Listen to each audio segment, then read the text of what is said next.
Ceci est une lettre officielle adressée aux responsables des organisations maritimes et des instances internationales compétentes, aux représentants de l'Organisation maritime internationale, et à toutes les autorités maritimes internationales ou locales qui prétendent protéger la navigation et les droits des gens de mer et des armateurs. Je vous écris car votre silence est devenu incompréhensible et votre indifférence face à la corruption, à la piraterie et à l'extorsion qui sévissent dans les ports du monde entier est inacceptable. Vous avez accès aux rapports, vous entendez les plaintes, vous connaissez l'ampleur des violations, et pourtant, vous gardez le silence.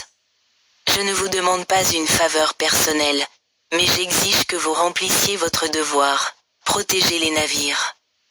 Protéger les gens de mer, protéger le commerce mondial et enrayer la corruption qui détruit les moyens de subsistance de nombreuses personnes.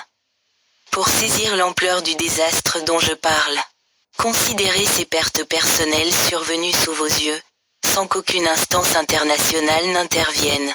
Le Capitaine Adam 1, détourné, piraté et victime de falsifications à Djibouti et au Yémen. Le Sunrise 3, détenu et victime d'extorsion au Sénégal.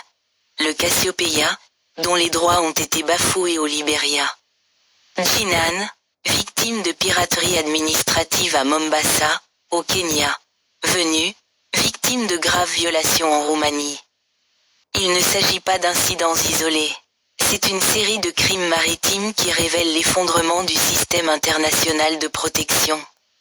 La complicité du silence et la négligence des organisations censées constituer la première ligne de défense.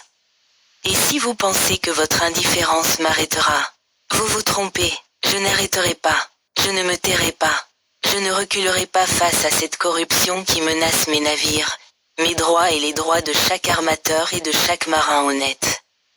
Je continuerai à faire éclater la vérité, à documenter chaque violation et à interpeller chaque responsable, quelle que soit son importance ou son influence. Je continuerai à revendiquer mes droits et ceux d'autrui, car se taire face à la corruption, c'est être complice, et se taire face à la piraterie, c'est l'encourager. Vous prétendez être les gardiens des mers.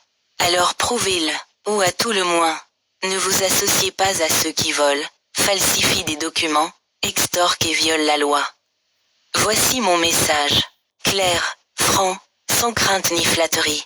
Je ne cesserai de lutter contre cette corruption, jusqu'à ce que justice soit faite. Respectueusement, Capitaine Mustapha Abdullah Halal, propriétaire.